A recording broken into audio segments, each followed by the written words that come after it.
আলহামদুলিল্লাহ এখন আল্লাহ পাক রব্বুল আলামিন আপনার স্ত্রীর গর্ভে সন্তান দিয়ে দিলেন। সন্তান পৃথিবীতে আসলো। পৃথিবীতে আসার পরে এক নাম্বার করণীয় হলো সন্তানের ডান কানে আজান এবং বাম কানে ইকামত দেওয়া। এক নাম্বার করণীয় কি?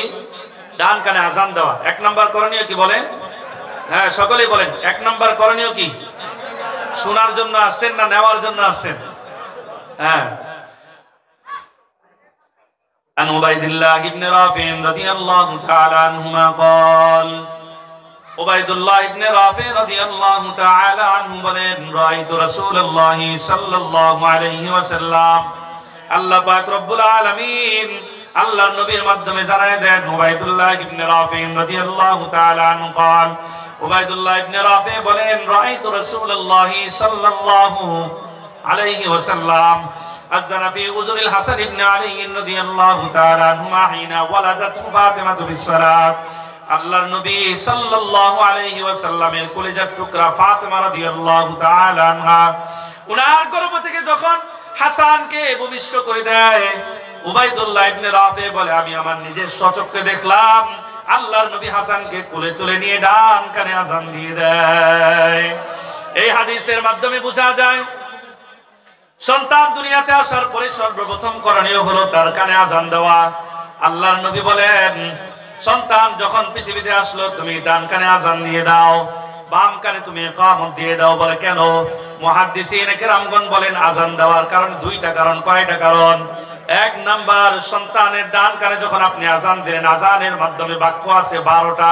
কয়টা বাক্য? আল্লাহু আকবার একটা, আল্লাহু আকবার দুইটা, আশহাদু আল্লা ইলাহা ইল্লাল্লাহ তিনটা, আশহাদু আল্লা ইলাহা ইল্লাল্লাহ চারটা, আশহাদু আন্না মুহাম্মাদুর রাসূলুল্লাহ পাঁচটা, আশহাদু আন্না মুহাম্মাদুর রাসূলুল্লাহ ছয়টা, হাইয়া আলাস সালাহ সাতটা, হাইয়া আলাল ফালাহ আটটা, হাইয়া আলাস ফালাহ আটটা, হাইয়া আলাল ফালাহ নয়টা, আল্লাহু আকবার 10টা, লা ইলাহা ইল্লাল্লাহ 11, হাইয়া আলাল ফালাহ দুইটা, মোট 12টা। 12টা বাক্য যখন আপনি সন্তানের কানে শুনিয়ে দিলেন কেমন যেন বুঝাইলেন শুরুতেও আল্লাহ শেষেও আল্লাহ। 12 মাস তুমি আল্লাহর একত্ববাদ নিয়ে বড় হবা। 2 নাম্বার করণীয় হলো আযানের মধ্যে 112টা হরফ আছে। কয়টা হরফ? 112টা হরফ ইঙ্গিত করে কুরআনুল কারীমের 112তম সূরা সূরা ইখলাস। সূরা ইখলাসের মধ্যে আল্লাহ বলেন কুল হে নবী আপনি বলেন হুয়াল্লাহু আহাদ। আল্লাহ কয়জন? জোরে বলেন আল্লাহ কয়জন? আল্লাহুস সামাদ। আল্লাহ মুখাপেক্ষী, আল্লাহ কারো সঙ্গে মুখাপেক্ষী নয়। লাম ইয়ালিদ ওয়া লাম ইউলাদ, আল্লাহ কোন সন্তান জন্ম দেয় নাই। ওয়া লাম ইউলাদ, কারো থেকে সন্তান জন্ম হয় নাই। ওয়া লাম ইয়াকুল লাহু কুফুয়ান আহাদ, সারা দুনিয়া পরিচালনার ক্ষেত্রে আল্লাহর কোনো অংশীদার নাই। বলেন সুবহানাল্লাহ। আল্লাহর কোনো অংশীদার আছে? সারা দুনিয়া পরিচালনা কি আল্লাহ একজন করে না অনেকেই করে? কয়জন? এইজন্য রব কয়জন? যখন আপনি ডান কানে আযান এবং ইকামত শোনায় দিলেন 112টা হরফ শোনায় দিলেন, বুঝাইলেন 112তম সূরা সূরা ইখলাস। ইখলাসের ভিতরে আল্লাহ পাক একত্ববাদের শিক্ষা দিলেন। অর্থাৎ যখন সন্তানের কানের ভিতরে আযান শোনায় দিলেন বুঝাইলেন আযানের মাধ্যমে কুরআন এবং হাদিসের পাঠে তাওহীদের জ্ঞান মগজের ভিতরে ঢুকায় দিলাম। জন্মের পরে আজকে জন্মাইছো, মৃত্যুর আগ পর্যন্ত যতদিন বড় হবা একত্ববাদের খোদার ইবাদত গুজার হয়ে যাবা। আল্লাহর নবী বলেন ক্বালা রাসূলুল্লাহ সাল্লাল্লাহু আলাইহি ওয়াসাল্লাম কুল্লু মাউলুদিন ইউলাদু আলাল ফিতরা ওয়া আবাওয়াহু ইউহাওয়িদানিহি আও ইউনাসসিরানিহি আও ইউমাজ্জিসানি। প্রত্যেক আদম সন্তান সে যখন জন্মগ্রহণ করে সঠিক ধর্মের উপরে থাকে। তার পিতামাতা যদি মুসলমান হয় সন্তানটাও মুসলমানের ঘরে হয়, পিতামাতা যদি হিন্দু হয় সন্তানটাও কি হয় বলেন? পিতামাতা যদি খ্রিস্টান হয় সন্তানটাও খ্রিস্টান হয়ে যায়, পিতামাতা যদি অগ্নি পূজক হয় সন্তানটাও অগ্নি পূজক হয়। এবার বলেন মুসলমানের ঘরে জন্ম হইলেই কি মুসলমান নাকি কামে মুসলমান? যেই সন্তান আজকে দুনিয়াতে জন্ম নিল এই সন্তান তো দুনিয়ার কোনো কিছুই বুঝে না। এই সন্তান দুনিয়াতে সে ধার্মিক মুসলমানের ঘরে জন্ম হয়েছে নাকি বেধার্মিক কোন বেগানা ঘরে জন্ম হয়েছে কিভাবে বুঝবে? বলে যদি মা নেককার হয় সন্তানটাও আস্তে আস্তে নেককার সন্তান হয়ে যায়। এই জন্য যেই ঘরে মা নামাজ পড়ে সন্তানও কি করে? এবার দেখবেন বাবা যদি নামাজি হয় ছেলেটাকে যখন হাতে ধরে মসজিদের মধ্যে নিয়ে যায় মসজিদে যখন আজান হয়, মা বোনরা যখন নামাজে দাঁড়ায়, ওই আজান শোনার পরে সন্তান যেখানে থাকে কেমন যেন এরকম নিয়ত বেঁধে ফেলে, আসে না নাই? বিড়বিড় করে মুখ এরকম কি যেন বলে, বলে কি বলতেছ, বলে কিছুই জানি না, কি বলে জানে না, কিন্তু মাকে দেখছে বাবাকে দেখছে এই জন্য সেও নামাজে দাঁড়ায় যায়। আর যেই ঘরে সন্তান নেক সন্তান হয় না, যেই মা নেক সন্তান নয়, যেই মা নামাজি নয়, যেই মা সারাক্ষণ বেপরদায় চলে নাটক সিরিয়াল নিয়ে পড়ে থাকে, সন্তানটা ওইগুলাই শিখে। বড় হইলে মনের মধ্যে একটা অন্যরকম ফিলিংস তৈরি হয়, আমি অমুক নায়কের মতো হব। এই জন্য বোঝানোর উদ্দেশ্য, যখন আপনি আজান এবং ইকামত শোনায় দিলেন, তাওহীদের বাণী শোনাইলেন, ওই সন্তান যখন বড় হবে একত্ববাদ আল্লাহর ইবাদত গুজার হয়ে বড় হয়ে যায়। 2 নাম্বার করণীয় হলো সন্তানের জন্য দোয়া করা। আন আয়েশা রাদিয়াল্লাহু তাআলা আনহা قالت, আম্মা জান আয়েশা রাদিয়াল্লাহু তাআলা আনহা বলেন, কানা নবী সাল্লাল্লাহু আলাইহি ওয়াসাল্লাম ইযা ইউতা বিসবিয়ান, যখন আল্লাহর নবীর কাছে যখন কোন সন্তানকে নিয়ে আসা হইতো, ফায়াদউ লাহুম বিল বারাকাত, ওই নবী ওই সন্তানের জন্য বরকতের দোয়া করতেন। শুধু তাই নয়, সাহাবায়ে কেরাম থেকে তাবেঈন থেকে বর্ণনা, শুধুমাত্র সন্তানকে দেখলে দোয়া করতেন তাই নয়, বরং সন্তানের বাবাকে দেখলেও দোয়া করতেন। আল্লাহর নবী সাল্লাল্লাহু আলাইহি ওয়াসাল্লাম কোন সন্তানের পিতাকে যখন দেখতেন তাকে অভিবাদন জানাইতেন। আইয়ুব আস-সাখতিয়ানি রাহিমাহুল্লাহু তাআলা উনি বলেন, আল্লাহর নবী যখন কোন সন্তানকে দেখতো, সন্তানের বাবাকে দেখতো, বাবাকে তিনি সাধুবাদ জানাইতো। আল্লাহর নবী বলতেন, বারাকাল্লাহু লাকা ওয়া বারাকা আলা উম্মতি মুহাম্মাদিন সাল্লাল্লাহু আলাইহি ওয়াসাল্লাম, এই সন্তান তোমার জন্য বরকতের কারণ হোক, তোমার পরিবারের জন্য বরকতের কারণ হোক, পুরা উম্মতে মুসলিমার জন্য বরকতের কারণ হয়ে যায়। নবীজি দোয়া করতেন। এই জন্য সন্তান যখন দুনিয়াতে আসবে, সন্তানের জন্য দোয়া করা, সন্তানের বাবাকে দেখলেও বাবাকে সাধুবাদ জানানো। 3 নাম্বার বললাম, 4 নাম্বার করণীয় হলো আকিকা করা। কি করা বলেন? আল্লাহর নবী সাল্লাল্লাহু আলাইহি ওয়াসাল্লাম বলেন, قال رسول الله صلى الله عليه وسلم كل غلام رهين بعقيقة, প্রত্যেক সন্তান জন্মের মাধ্যমে সে ব্যক্তি আকিকার সাথে সম্পৃক্ত হয়ে যায়। যে সন্তানের আকিকা এখনো হয় না, আকিকা করে দিবেন। বুড়া বাবারা যারা এখন আকিকা করতে পারেন নাই, নিজের আকিকাটা আদায় করে দিবেন। আকিকা করার দায়িত্ব এটা পিতামাতার জন্য। আল্লাহর নবী বলেন, কুল্লু গুলামিন রাহিনুন বিআকিকা, তোমার স্ত্রীর গর্ভে যে সন্তান তোমাকে আল্লাহ দিলেন, এই সন্তান জন্মের পরে এই সন্তানের সঙ্গে আকিকা সুন্নতটা লিপ্তে যায়। এখন পিতামাতার জন্য করণীয় হলো সন্তানের আকিকা করা। এটার প্রশ্ন হলো আকিকা কততম দিনে করব? উত্তর হলো 2টা। কয়টা? এক হাদিসে আসছে, ইউযবাহু আনহু লি7, ওই সন্তানের পক্ষ থেকে একটা জন্তু আল্লাহর নাম নিয়ে জবাই করে মানুষের মধ্যে বন্টন করে খাওয়ায় দেওয়া। এটা হলো 7তম দিনে। কততম দিনে? আকিকা কততম দিনে করা? হলো 7তম দিনে। ওই সন্তানকে উদ্দেশ্য করে আকিকার নিয়তে আল্লাহর নাম করে বিসমিল্লাহি আল্লাহু আকবার বলে পশু জবাই করে দিবেন।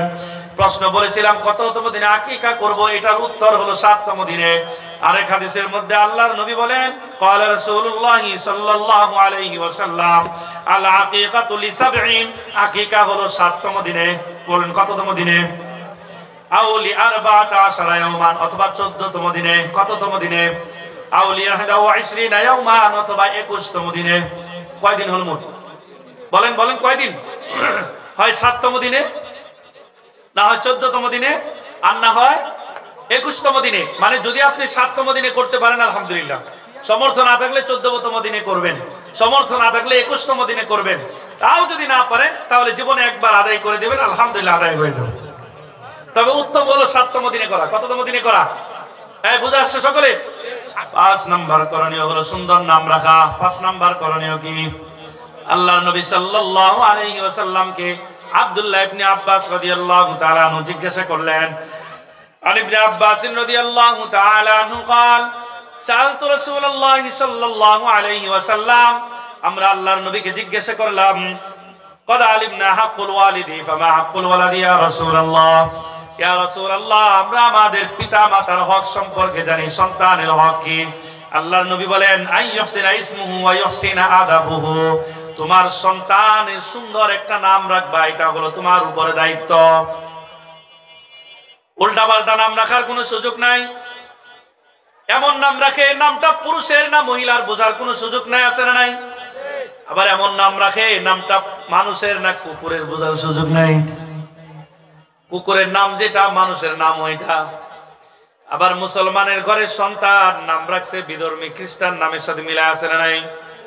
আল্লাহ পাক রব্বুল আলামিন আল্লাহর নবীর মাধ্যমে জানায় দেন, কিয়ামতের ময়দানে এক শ্রেণীর মানুষকে নামের কারণে জাহান্নামবাসী হবে। হুজুর বুঝলাম না, কিভাবে নামের কারণে জাহান্নামবাসী হবে? কারণ প্রত্যেক মানুষের ভিতরে নামের একটা প্রভাব আছে। আপনার ছেলের নামটা যদি কোনো একজন সেলিব্রিটি নায়কের সাথে, প্লেয়ারের সাথে মিলিয়ে রাখেন, তাহলে ওই ছেলেটা যখন ছোট থাকবে, ছোট থেকে আস্তে আস্তে তার কানের ভিতরে ঢুকে যায়, আমার বাবা মা আমার এই নামটা রাখছে অমুক প্লেয়ারের সাথে মিলায়া, আছে না নাই? অমুক নায়কের সাথে মিলায় আমার নামটা রাখছে। ছেলেটা যখন বড় হতে থাকবে, মেন্টালিটি তার ভিতরে এটা বড় হতে থাকবে, আমার নামটা অমুক নায়কের সাথে, অমুক প্লেয়ারের সাথে মিলানো। ছেলেটার মন মানসিকতা ওই প্লেয়ারের মতো হয়ে যাবে, ওই নায়কের মতো হয়ে যাবে। আল্লাহর নবী বলেন, তোমার ছেলের নামটা কোন এক সাহাবীর নামের সঙ্গে মিলায় রাখো। আবু বকর, ওমর, আলী, উসমানের মতো, মুয়াবিয়া, সুন্দর সুন্দর নাম রেখে দাও। তোমার সন্তান যখন বড় হবে, মেন্টালিটি পয়দা হবে, এই নামটা আমার অমুক সাহাবীর নামের সাথে মিলে আমার বাবা রাখছে, নিশ্চয়ই নামের পিছনে কোনো হিকমত আছে। এই নামওয়ালা অমুক বুজুর্গ, আমাকেও এই নামওয়ালার মতো বুজুর্গ হতে হবে। আর যদি ছেলে সন্তানের নামটা কোন একজন নাটক সিনিয়র, নাটক সিনেমার কোন নায়কের সঙ্গে মিলিয়ে রাখেন, কোন নায়িকার সঙ্গে যদি মেয়ের নামটা মিলিয়ে রাখেন, তাহলে এই সন্তানটা যখন বড় হবে ওই নায়ক নায়িকার মতো বড় হতে থাকবে।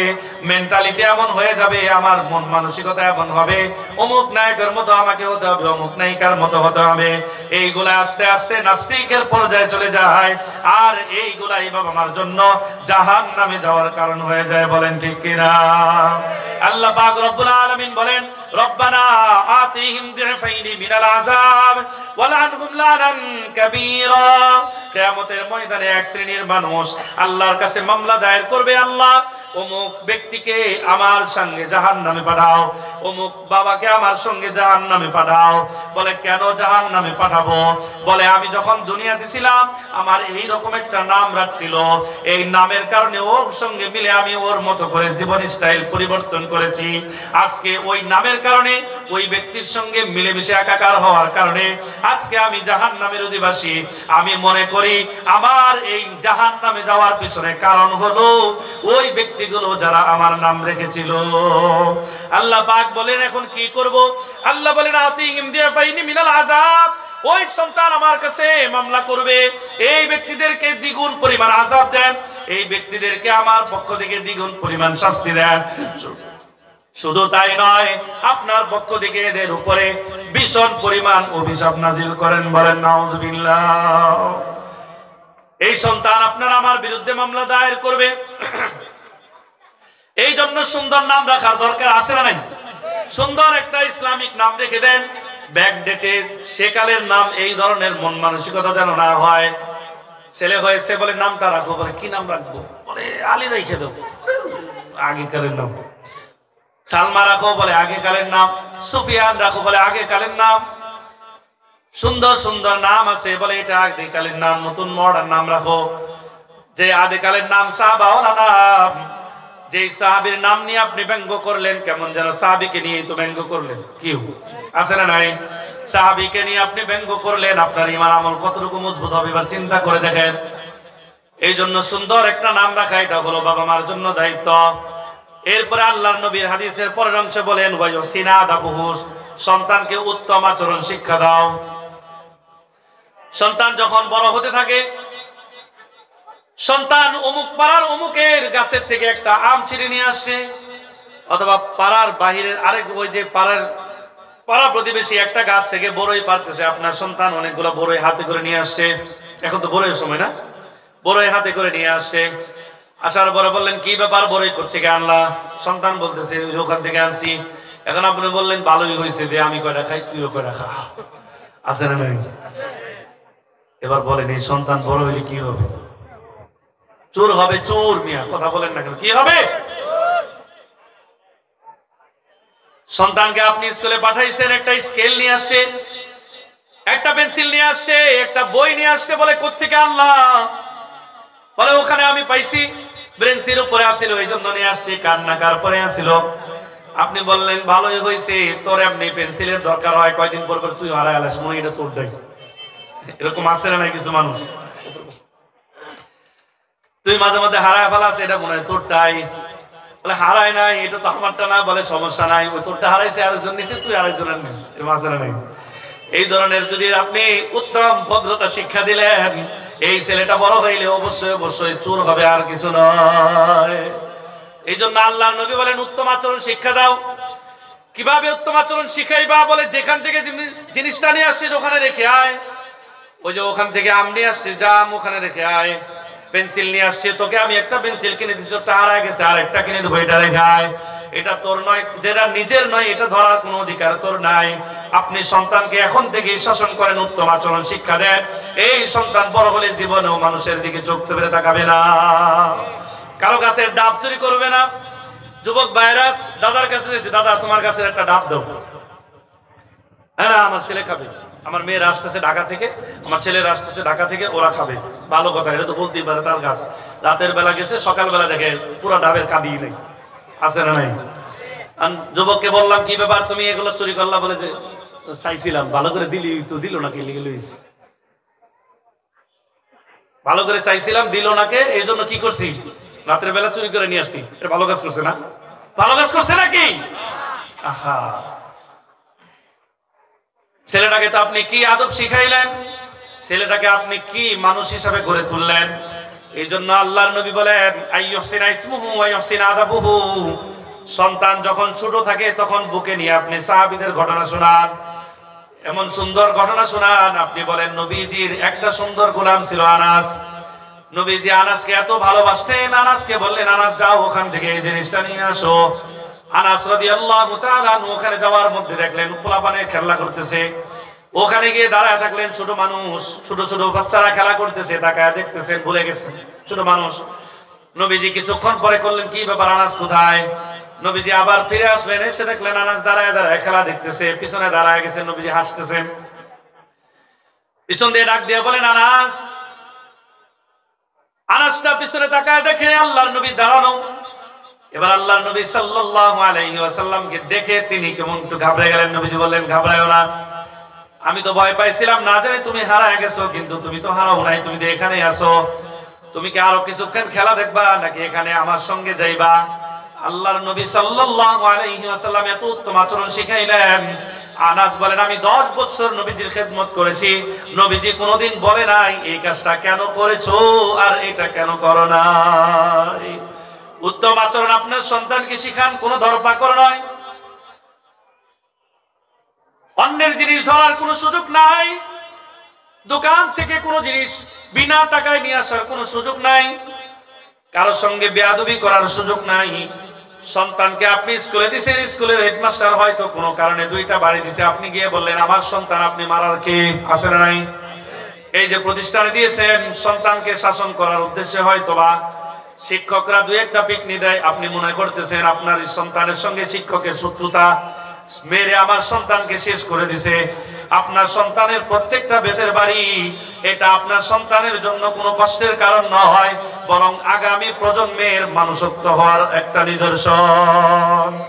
এই জন্য সন্তানকে যখন আপনি মানুষ করতে চাইবেন, শাসন করবেন আপনি, আপনার শাসন যদি না মানে আপনি শিক্ষকের কাছে দিবেন, শিক্ষকের শাসন যদি না মানে বুঝবেন আপনার সন্তানের আরো টাইট শাসনের দরকার। এখন শিক্ষক যখন শাসন করলো, আপনি গিয়ে বললেন আমার সন্তানকে টাকা দিয়ে পরে আপনি মারেন কেন, আপনি মারার অধিকার কে দিল? এই কথা আপনি বললেন, ওই সন্তানের উপরে আপনি গজব নামায় আনলেন, উত্তম তরবিয়ত শিখাইলেন না, বরং আপনি ওই সন্তানের ভবিষ্যৎ নষ্ট করে দিলেন। বলেন ঠিক কিনা? আশ্চর্য হয়ে যাবেন, বলবেন কি ব্যাপার হুজুর, এই কথা কেন বলেন? আল্লাহর নবী সাল্লাল্লাহু আলাইহি ওয়াসাল্লাম হেরা গুহার মধ্যে তিনি একাধারে ইবাদত গুজারে বন্দী থাকতেন। হেরা গুহার মধ্যে তিনি রাত দিন কাটায় দিতেন। আম্মা জান খাদিজা রাদিয়াল্লাহু তাআলা আনহা বলেন, একদিন, 2 দিন, 3 দিন পর্যন্ত আল্লাহর নবী হেরা গুহায়, ওই গুহার ভিতরে অবস্থান করে ধ্যান মগ্ন থাকতেন। আমি নিজে খাবার নিয়ে যাইতাম। বোঝানোর উদ্দেশ্য হলো, এত ধ্যান মগ্ন থাকার পরেও 40 বছর বয়সে যখন নবুয়ত দেওয়ার সময় হলো, আল্লাহর নবীর সামনে জিবরাইল ফেরেশতা এসে বললেন, ইকরা ইয়া মুহাম্মদ, ইকরা ইয়া মুহাম্মদ, এ মুহাম্মদ পড়েন। আল্লাহর নবী বলেন, মা আনা বিকারিন, আমি পড়তে জানি না, কারণ আমি তো কোনো বিদ্যা শিখি না, আমি কোথাও পড়ি নাই, আমার কোনো স্কুল নাই, আমার কোনো শিক্ষক নাই, দুনিয়ার কোনো শিক্ষক আমাকে পড়ায় নাই। জন্য উনি বললেন, মা আনা বিকারিন, আমি পড়তে জানি না। এবার জিবরাইল ফেরেশতা আল্লাহর নবীকে বুকের সঙ্গে অনেক জোরে একটা চাপ দিলেন। আল্লাহর নবী বলেন, জিবরাইল আমাকে এমন জোরে চাপ দিছে, আমার মনে হয় বুকের পাঁজরগুলো, হাড়গুলো টুকরো টুকরো হয়ে কেমন যেন ভেঙে গেল। আবার আমাকে বললেন, ইকরা ইয়া মুহাম্মদ, মুহাম্মদ পড়েন। আমি বললাম, মা আনা বিকারিন, আমি পড়তে জানি না। এবার জিবরাইল আবারও আমাকে বুকের সঙ্গে চাপ দিলেন, আমার মনে হলো হাড়গুলো চূর্ণ বিচূর্ণ হয়ে গেল। এরপরে বললেন, ইকরা ইয়া মুহাম্মদ, হে মুহাম্মদ আপনি পড়েন। আমি বললাম, মা আনা বিকারিন, আমি পড়তে জানি না। আল্লাহর নবী সাল্লাল্লাহু আলাইহি ওয়াসাল্লাম বলেন, তৃতীয়বার জিবরাইল ফেরেশতা আমাকে এমন জোরে চাপ দিলেন, আমার মনে হলো আমার এক পাঁজরের হাড় আরেক পাঁজরের সঙ্গে ঢুকে চূর্ণ বিচূর্ণ হয়ে গেল। এরপরে আমাকে বললেন, ইকরা ইয়া মুহাম্মদ, হে মুহাম্মদ পড়েন। তখন আমি পড়ে নিলাম, ইকরা বিসমি রাব্বিকাল্লাযী খালাক, খালাকাল ইনসানা মিন আলাক, ইকরা ওয়া রাব্বুকাল আকরাম, আল্লাযী আল্লামা বিল কলাম, আল্লামাল ইনসানা মা লাম ইয়ালাম। আমি পড়ে নিলাম। এবার আপনারা বুঝে থাকলে বলেন, প্রথমেই পড়তে পারছে? কয়বারের সময় পড়ছে? এই 3 বার জিবরাইল ফেরেশতা নবীজিকে কি দিবেন? কি দিবেন? চাপ দিবেন। চাপ দেওয়া মানে কলবের ভিতরে কোরআন ঢুকানোর জন্য এটার কিছু শাসনের দরকার আছে। আপনার সন্তানকে যখন আপনি প্রতিষ্ঠানে দিলেন, কোরআন ঢুকাইতে চাচ্ছেন, হাদিস ঢুকাইতে চাচ্ছেন, এখন বুকে চাপ না দেখ, যদি তাকে শাসন করার জন্য কোনো একটু আঘাত করে, আপনি তাকে প্রতিবাদ করলেন। যদি ওই সময় নবীজিকে এরকম চাপ না দিত, হয়তোবা আল্লাহর ফয়সালা এরকম হইতো, কোরআন নবীজির বুকে ঢুকতো না। কিন্তু এটা আল্লাহর ফয়সালা ছিল, এটা নবীজিকে করেছেন।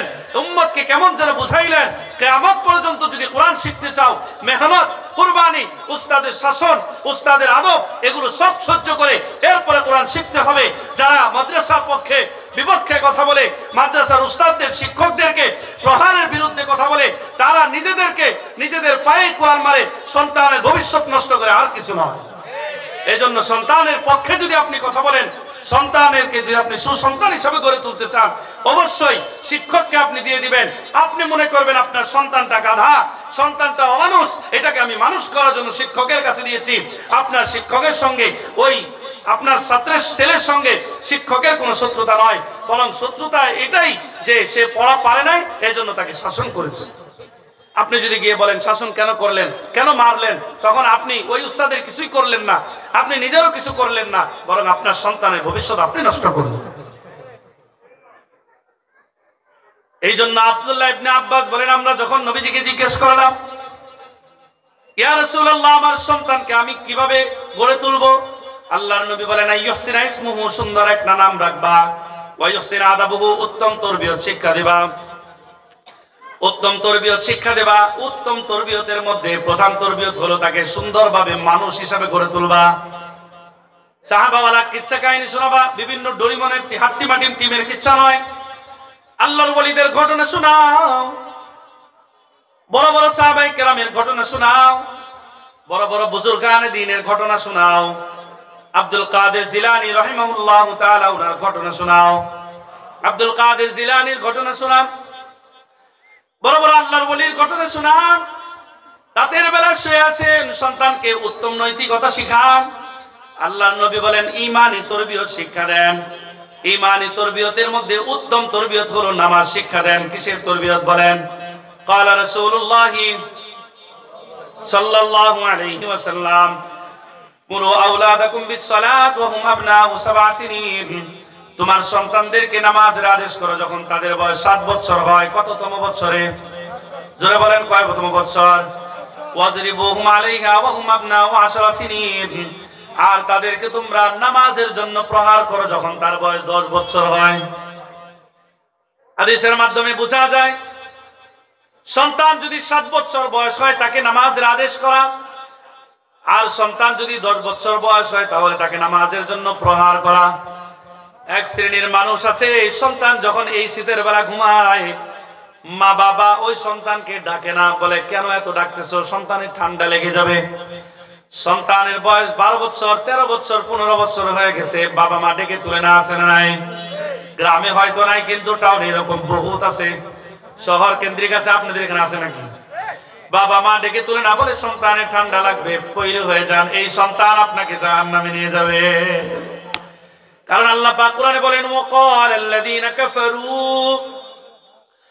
রব্বানা আরিনাল্লাযীনা আযাল্লানা মিনাল জিন্নি ওয়াল ইনস নাজআলহুমা তাহতা আকদামিনা লিয়াকুনা মিনাল আসফালিন।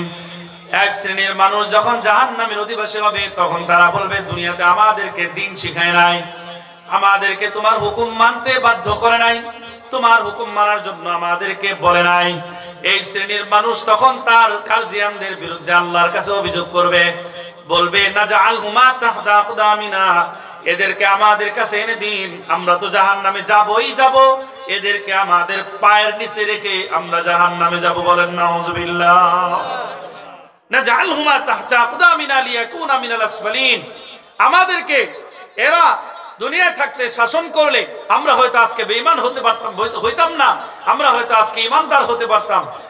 এই ক্ষেত্রে অনেকগুলো মিসদাক আছে, তার মধ্যে এটাও আছে যে কোনো পিতামাতা যদি সন্তানকে নামাজের জন্য বাধ্য না করে, সন্তানকে যদি এই আল্লাহর হুকুম মানার ব্যাপারে যদি বাধ্যবাধকতা না করে, জোর জবরদস্তি না করে, তাহলে এই সন্তান ও পিতামাতার বিরুদ্ধে আল্লাহর কাছে মামলা দায়ের করে। এই জন্য সন্তানের উজ্জ্বল ভবিষ্যৎ কামনা চান, অথচ সন্তানের ঠান্ডার ভয় পাইতেছেন, সন্তানের অমুক সমস্যা মনে হইতেছে, অথচ আমাদের উচিত হলো সন্তানের উজ্জ্বল ভবিষ্যৎ কামনা যদি চাই, তাহলে সন্তানকে আল্লাহর হুকুম মানার প্রতি বাধ্য করা। কি বলেন, বুঝে আসছে তো সকলে? তাহলে ঈমানি তরবিয়তের অন্যতম তরবিয়ত হলো নামাজ শিক্ষা দেওয়া। قال رسول الله صلى الله عليه وسلم واضربوهم عليها وهم ابناء 10 سنين, যখন সন্তানের বয়স 10 বছর হয় তখন তাকে নামাজের জন্য প্রহার করো। আল্লাহর নবী বলেন, قال رسول الله صلى الله عليه وسلم علموا اولادكم حسن الكتابه, এরপর আল্লাহর নবী বলেন, সন্তানকে উত্তম হাতের লেখা শেখাও, ওয়াসসাবাহা, সন্তানকে সাঁতার শেখাও, আর রমায়া, 3 নাম্বার, সন্তানকে তীর চালানো শেখাও। বলে, হুজুর তীর কেন চালাবো? প্রশ্ন আছে না নাই? তীর চালানোর উদ্দেশ্য হলো সন্তানকে ঘোড়া চালানো শেখাও, সন্তানকে বন্দুক চালানো শেখাও, সন্তানকে সামরিক ট্রেনিং দাও। সন্তানকে সামরিক ট্রেনিং দেওয়া এটাও আল্লাহর পক্ষ থেকে নবীজির একটা সুন্নাত। কেন? কারণ শুধুমাত্র দেশ রক্ষার্থে যারা সেনাবাহিনীতে অথবা অন্য কোনো বাহিনীতে কাজ করে তারাই সামরিক ট্রেনিং দিবে দেশ রক্ষা করার জন্য। আপনার আমার নিজের সেফটির জন্য তো এই শিক্ষা গ্রহণ করা দরকার আছে, আছে না নাই? আল্লাহর নবী বলেন, সুন্দর উত্তম হাতের লেখা শেখাও, কারণ হাতের লেখা তারই সুন্দর হয় যার মনটা সুন্দর। এই জন্য আমরা যখন নিচের ক্লাসে পড়তাম, আমাদের এক উস্তাদ ছিল খুলনার, সাতক্ষীরা বাড়ি, ওই মুরব্বী উস্তাদ বলতেন, হাতের লেখা যদি সুন্দর করতে চাও 3টা জিনিসের প্রয়োজন। কয়টা? 1 নাম্বার, একটা উত্তম মন মানসিকতা। বলেন 1 নাম্বার কি? উত্তম একটা মন মানসিকতা, ভালো মন মানসিকতা। 2 নাম্বার ভালো একটা কলম। 3 নাম্বার ভালো একটা কাগজ। যখন 3টা জিনিসের সমন্বয় হয় তখন সুন্দর হাতের লেখা বের হয়ে যায়। আপনার সন্তানের মন মানসিকতা যদি ভালো হয়, হাতের লেখাও সুন্দর হবে। আর যদি হাতের লেখা সুন্দর করাতে চান, মন মানসিকতা ভালো হবে। এজন্য আল্লাহর নবী বলেন, ঈমানি তরবিয়ত শিখাতে হলে হাতের লেখা শিখাও। সন্তানকে যখন ছোট থাকবে হাতের লেখার জন্য মাদ্রাসায় ভর্তি করেন, সুন্দর আরবি লেখা লেখায়। এই যে আরবি লেখার ধৈর্য সহকারে একটু কষ্ট করে লেখে, ইংলিশ লেখাটা কষ্ট করে লেখে, বাংলা লেখাগুলা কষ্ট করে লেখে। এবার বলেন, সুন্দর মন মানসিকতা না থাকলে এই লেখা শিখতে পারবে নাকি? কোন রকম লেখেই শেষ করে দিলে, এরকম মানুষ আছে না নাই? কিন্তু অনেক এমন আল্লাহর বান্দা আছে সুন্দর করে হাতের লেখা শিখে। সন্তানকে আপনি উত্তম হাতের লেখা শিখান, সন্তান উত্তম মন মানসিকতা তৈরি হয়ে যাবে। আল্লাহর নবী বলেন, আল্লিমু আওলাদাকুম বিল কিতাবা, সুন্দর হাতের লেখা শিক্ষা দেন, ওয়াসসাবাহা, সন্তানকে সাঁতার শিখান। কারণ অলস মানুষ জীবনে কোনোদিন সফল হয় না।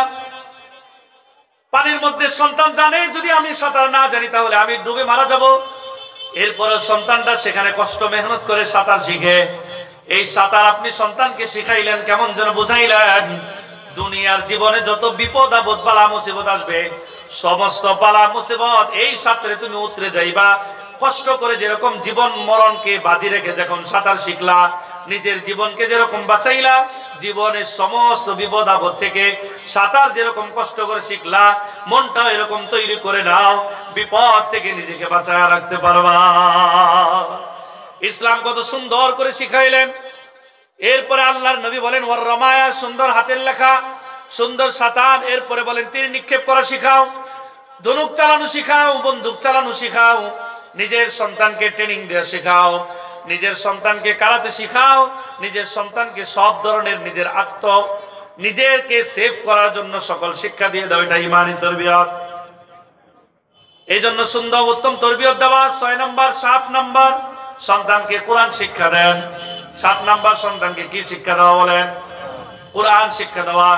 আল্লাহর নবী সাল্লাল্লাহু আলাইহি ওয়াসাল্লাম বলেন খায়রুকুম মান তাআল্লামাল কুরআন ওয়া আল্লামা, তোমাদের মধ্যে সর্বোত্তম ওই ব্যক্তি যিনি নিজে কোরআন শিখে অপরকে শিখায়। নিজেও কোরআন শিখে অপরকেও শিখায়। এই জন্য পৃথিবীর মধ্যে যত মানুষ আছে, সকল মানুষের মধ্যে সবচেয়ে শ্রেষ্ঠ মানুষ হলো যারা কোরআন শিক্ষা করে। কোরআন শিক্ষা করে কারা? মুরব্বীরা। কথা বলেন, কোরআন শিখে কারা? মুরব্বীরা না বড় মানুষেরা নাকি ছোট মানুষেরা? ছোট বাচ্চারা কোরআন শিখে। আপনার গর্ভে সন্তান হয়েছে, আপনার স্ত্রীকে বলেন আমাদের যে সন্তানটা দুনিয়াতে আসলো, এই সন্তানটাকে আমরা কোরআন শিক্ষায় শিক্ষিত করব। আমি বলতেছি না কোরআনে হাফেজ বানান, শুধু তাই নয় বড় বড় আলেম বানান, এটাও বলবো না, বরং আমি বলতেছি সন্তানকে কোরআন শিক্ষা দেন। আল্লাহর নবী বলেন তোমাদের মধ্যে সর্বোত্তম ওই ব্যক্তি যিনি নিজে কোরআন শিখে এবং অপরকে শিখায়। সন্তানকে কাল ক্লাস 4 পর্যন্ত আপনার সন্তানকে আপনি মাদ্রাসায় ভর্তি করে দেন। বাংলা, অঙ্ক, ইংরেজির পাশাপাশি সন্তানের ভিতরে আরো বিশেষ 3টা গুণ আসবে, 3টা বিদ্যা আসবে। 1 নাম্বার, সন্তান 10টা কোরআনের সূরা মুখস্থ পড়বে, দেখে দেখে কোরআন পড়ার যোগ্যতা অর্জন হয়ে যাবে। 2 নাম্বার, সন্তান 40টা হাদিস মুখস্থ করবে। 3 নাম্বার, সন্তান নামাজের সকল মাসলা মাসাইল, 2 রাকাত নামাজে 60টা মাসালা সে সন্তান ভালো করে শিখবে। আপনি আমি নামাজের 60টা মাসালাতে 6টাও তো ভালো করে জানি না। আপনি আমি একটা হাদিসও মুখস্থ বলতে পারি না। আপনি আমি নামাজে দাঁড়ালে সূরা ফাতিহাটা ভালো করে মুখস্থ পড়তে পারি না। অন্য সূরার কথা বাদ দিলাম। আপনার সন্তান যখন হবে, সন্তানটাকে মাদ্রাসায় দেন। ছোট সন্তান আপনার নামাজে সূরা ফাতিহা শিখিয়ে দিবে, আপনার নামাজগুলো শুদ্ধ করে দিবে, নামাজের মাসলা মাসাইলগুলো শুদ্ধ করে দিবে। আপনার ইবাদতের মধ্যে এই সন্তান আপনার জন্য নেক সন্তান হবে। আপনার ইবাদতগুলোকে এই সন্তান সুন্দর করে ধরে তুলবে। এই জন্য কোরআনের শিক্ষা দরকার আছে নাই? আপনি প্রাইমারি স্কুলে ভর্তি করেন, কোনো সমস্যা নাই। প্রাইমারি স্কুলে আপনার সন্তানকে বাংলা, অঙ্ক, ইংরেজি হাতের লেখা শিখাবে, ভালো কথা। যদি মাদ্রাসায় ভর্তি করেন ক্লাস 4 পর্যন্ত পড়ানোর পরে মনে চাইলে আপনি স্কুলে ভর্তি করেন ক্লাস 5-এ, কোনো সমস্যা নাই। ও বাংলা, অঙ্ক, ইংরেজিও পড়াবে, এখানে পাশাপাশি কোরআনকে শিখাবে, হাদিস শিখাবে, সুন্দর মাসালা শিখাবে। শুধু তাই নয়, আপনার সন্তানকে ঈমানি তরবিয়ত দ্বারা এই সন্তানকে মানুষ হিসাবে গড়ে তুলবে। এরপরে ক্লাস 5 পর্যন্ত আপনি স্কুলে পড়ান। ক্লাস 5-এর পরে আপনি 6-এ বড় বড় ইঞ্জিনিয়ার, ডাক্তার বানান, এটার দরকার আছে, কোনো সমস্যা নাই। সন্তানকে যদি প্রাথমিক শিক্ষার পাশাপাশি কোরআনকে ঢুকায় দেন, এই সন্তান বড় হইলে ধার্মিক না হইলেও অন্তত পক্ষে নাস্তিক হবে না। বলেন ঠিক কিনা? নাস্তিক্যবাদ তার ভিতরে আসবে না, কোরআনের বিরুদ্ধে কথা বলবে না, নবীর বিরুদ্ধে কোনো কথা বলবে না, এমন কোন কথা তার মাধ্যমে প্রকাশ পাবে না যেটা ইসলামের বহির্ভূত। এই জন্য সন্তানকে কোরআনের শিক্ষার দরকার আছে তো ইনশাআল্লাহ। কে কে নিয়োগ করছে আমার সন্তানগুলোকে নিয়ে, নাতিপুতি যা আছে এগুলোকে আমরা কোরআন শিখাবো ইনশাআল্লাহ। ইনশাআল্লাহ। এই যে আমাদের মহল্লা, এই মহল্লা না, আপনাদের প্রত্যেকের এক একজন মানে এক এক জায়গায় বাড়ি, তাই না? এক একজন এক এক জায়গায় বাড়ি। যদি এলাকায় থাকেন তাহলে আপনার সন্তানকে মক্তবে পাঠান। আর যদি মনে চায় এখানে আসেন, মাদ্রাসায় ভর্তি করেন, আপনার সন্তানকে মাদ্রাসায় ভর্তি করে প্রাথমিক শিক্ষাটা শিখান। প্লে, নার্সারি, শিশু শ্রেণী 1, 2, 3, 4, বুঝেন নাই? 4 পর্যন্ত আপনার সন্তানকে পড়ান। এরপরে যদি মনে চায় আপনার সন্তানকে আপনি নামাজে বানান, আপনার সন্তানকে আপনি ইলমে দ্বীন শিখান, কোরআনে হাফেজ বানান, মাওলানা বানান, আলেম বানান, কোনো সমস্যা নেই। আপনার মেয়ে আপনি তাকে ক্লাস 4 পর্যন্ত এখানে পড়ান, এরপরে মনে চাইলে আপনি স্কুলে পড়ান, মনে চাইলে আপনি মাদ্রাসায় পড়ান, আমাদের পক্ষ থেকে কোনো কথা নাই। কিন্তু সন্তানটাকে আপনি প্রাথমিক শিক্ষা কোরআনী শিক্ষা দেন, সন্তানকে প্রাথমিক শিক্ষা দ্বীনি শিক্ষা দেন। এই সন্তান অবশ্যই অবশ্যই নেককার সন্তান হবে। বড় হলে নাস্তিকবাদী কোনো কথা তার থেকে বের হবে না, কোরআনের বিপক্ষে কোনো কথা বের হবে না। কোরআনের বিপক্ষে কেউ কথা বললে তার বিরুদ্ধে সে দাঁড়িয়ে যাবে, এমনকি আল্লাহর বিভিন্ন বিষয়গুলো নিয়ে কটূক্তি করবে না, এই কথাও বলবে না আল্লাহ নারীদেরকে অধিকার কম দিছে, পুরুষদেরকে বেশি দিছে। এই ধরনের এক শ্রেণীর মানুষ আছে না নাই? আছে না নাই? এমনকি উলামায়ে কেরামের মহাব্বত দিল থেকেও বের হবে না, আলেমদের মহাব্বত দিলের ভিতরে থাকবে। নিজেও জাহান্নাম থেকে বাঁচুন, সন্তানকেও জাহান্নাম থেকে বাঁচান। সন্তানকে যদি জাহান্নাম থেকে বাঁচাতে চান তাহলে অবশ্যই কোরআনের শিক্ষার কোনো বিকল্প নাই, বলেন ঠিক কিনা? এই জন্য কোরআনের শিক্ষার বিকল্প কোনো সুযোগ নাই। তাহলে 7 নাম্বার করণীয় হলো ইলমে দ্বীন শিক্ষা করা। শুধু তাই নয়, আল্লাহর নবী সাল্লাল্লাহু আলাইহি ওয়াসাল্লাম বলেন, তাআল্লামুল ফারাইজ ওয়া আল্লিমুন নাস ফাইন্নী মাকদুস, তোমরা তোমাদের সন্তানদেরকে ইলমে ফারাইজ শিক্ষা দাও, ইলমে দ্বীন শিক্ষা দাও, কারণ আমি বেশি দিন থাকবো না, আমার তো মৃত্যু হবে, আমি একদিন মৃত্যুবরণ করব। আরেক হাদিসে আল্লাহর নবী বলেন, قال رسول الله صلى الله عليه وسلم كسب الحلال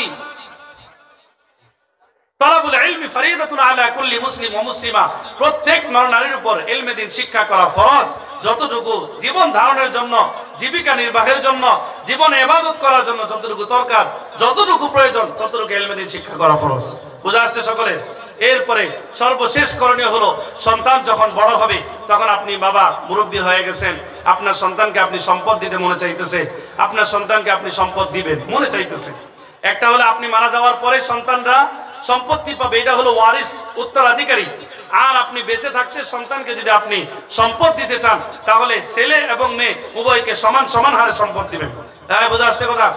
বেঁচে থাকা অবস্থায় সন্তানদেরকে যে সম্পদ দিবেন এটাকে বলা হয় হেবা, দান। এটা কি বলে? দান। বলেন এটা কি বলে? আর আপনি যখন মারা যাবেন বা আমি যখন মারা যাব, আমার সম্পত্তিগুলো থেকে আমার স্ত্রী, আমার পরিবার, আমার সন্তান, আমার সন্ততি, এরা যে সম্পত্তি পাবে এটা হলো ওয়ারিস। এটা হলো কি? মিরাস বা উত্তরাধিকার। বুঝা আসছে সকলে? ওয়ারিস পাবে, ওয়ারিস। এখন আল্লাহর নবী সাল্লাল্লাহু আলাইহি ওয়াসাল্লামের কাছে এক সাহাবী গেছে উনার ছেলেকে নিয়ে। হযরত নু'মান ইবনে বশির রাদিয়াল্লাহু তাআলা আনহু, উনার বাবা উনাকে দিয়ে গেছে নবীজির কাছে। যাওয়ার পরে বলতেছে, ইয়া রাসূলুল্লাহ ইশহাদ লি, ইয়া রাসূলুল্লাহ আপনি সাক্ষী থাকুন। বলে কিসের সাক্ষী? কয় আমি আমার সন্তানকে কদ নাহালতু নু'মানা কাজা ওয়া কাজা, আমি আমার সন্তানকে এই পরিমাণ সম্পত্তি লিখে দিলাম, আপনি সাক্ষী থাকুন। এই কথা যখন বলছে আল্লাহর নবী বলেন, তোমার কি আর ছেলে সন্তান মেয়ে সন্তান নাই? বলে হ্যাঁ আছে। বলে তাদেরকে কি পরিমাণ দিছো? ওর সম পরিমাণ দিছো? বলে যে না, ওদেরকে একটু কম দিছি আর একটু বেশি দিছি। আল্লাহর নবী বলেন, ইশহাদ গায়রি, তুমি আমাকে ছাড়া অন্য কাউরে তুমি সাক্ষী রাখো। বলে কেন? বলে যে তুমি বেঁচে থাকতে তোমার এক সন্তানকে যথেষ্ট পরিমাণ দিলা, বাকি সন্তানদেরকে কম দিলা, এই জন্য কাল কিয়ামতের মাঠে আল্লাহর কাছে তোমাকে জবাবদিহি করতে হবে। কারণ সন্তান সবগুলো তুমি বেঁচে থাকতে যদি সম্পদ দিতে চাও সমহারে বন্টন করে দিবা, আর যদি তুমি মারা যাও এরপরে কোরআনের বিধান অনুযায়ী ওয়ারিস পেয়ে যাবে। তাই বোঝা আসছে সকলের? এরপরে সর্বশেষ করণীয় হলো, সন্তান যখন উপযুক্ত হবে বাবা মা তখন সন্তানকে বিয়ে দিয়ে দিবে। ছেলে হলে বিয়ে করাবে, মেয়ে হলে বিয়ে দিবে। আল্লাহর নবী বলেন, এই ছেলে যদি প্রাপ্তবয়স্ক হওয়ার পরে আপনার গাফলতির কারণে বিয়ে না করে, আপনার গাফলতি, আপনি আমি বাবার গাফলতির কারণে ছেলেকে যদি বিয়ে না করান, আর এই ছেলে যদি কোনো খারাপ কাজে লিপ্ত হয়, কোনো জিনা ব্যভিচার করে, তাহলে আপনি আমি বাবা হয়েও এই গুনার ভাগীদার হয়ে যাব। এই জন্য ছেলে যদি উপযুক্ত হয় ছেলেকে বিয়ে করান। বিয়ে করার জন্য যা যা প্রয়োজন আপনি করেন। দরকার হয় ছেলে পড়ালেখা শেষ, আপনি তাকে একটা উপার্জনের ব্যবস্থা করে দেন, চাকরির ব্যবস্থা করে দেন।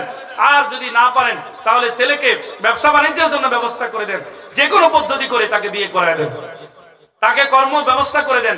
এমনি ঘুরে ফিরে আপনিও কিছু বলেন না, সেও কিছু করে না, এরকম যেন না হয়। যাই হোক, সমাজের ভিন্ন চিত্র হয়ে গেছে।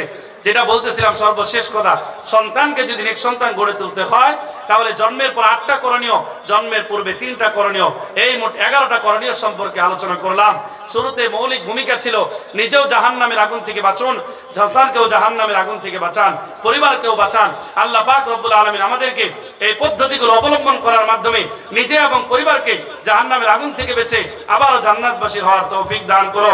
আমিন। ওয়া আখিরু দাওয়ানা আলহামদুলিল্লাহি রাব্বিল আলামিন। আসসালামু আলাইকুম ওয়া রাহমাতুল্লাহি ওয়া বারাকাতুহু।